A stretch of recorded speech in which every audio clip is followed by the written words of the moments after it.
పేద కుటుంబం నుంచి వచ్చిన ఆయన స్వయం కృషితో ఎదిగారు. ఎంతో పెద్ద మనసుతో 3 ఏళ్ల కిందట చేపట్టిన నిత్యాన్నదాన కార్యక్రమం ఇప్పటికీ నిర్విరామంగా సాగుతుంది. Congress party Adilabad assembly in charge Kandi Srinivasareddy America నుంచి ఆదిలాబాద్కు వచ్చిన తర్వాత కేసీఆర్ ఫౌండేషన్ స్థాపించి దాని ద్వారా అనేక సేవా కార్యక్రమాలు కొనసాగిస్తున్నారు.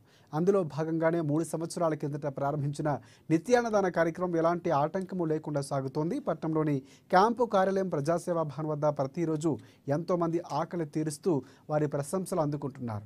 అన్ని దానాలకెల్లా అన్నదానం గొప్పది అనే నానుని నిజం చేస్తున్నారు. ఈ నిత్యాన్నదాన క్షేత్రానికి పలు ప్రాంతాల నుంచి వచ్చి ఇక్కడ భోజనం చేసి వెళ్తూ ఉంటారు. మంచి ఆలోచనతో ఇలాంటి కార్యక్రమం నిర్వహించడం అభినందనీయమని కేఎస్ఆర్కు నిండు మనసుతో అభినందనలు తెలియజేస్తున్నారు.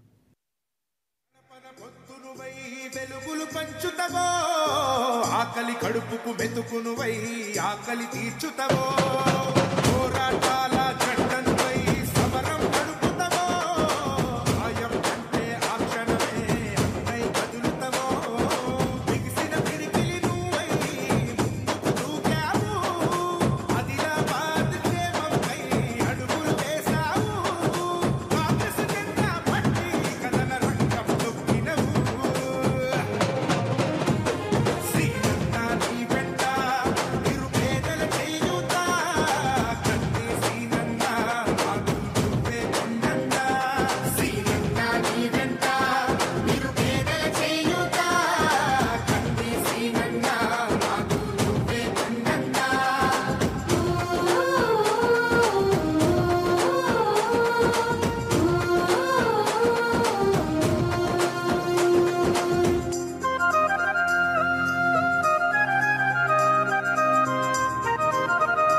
పొలికే కై పిడికిలి ఎత్తినవు పేదల బ్రతుకుల మార్చుటకై పయనం గట్టినవు పోరాటానికి పొలికే కై పిడికిలి ఎత్తినవు పేదల బ్రతుకుల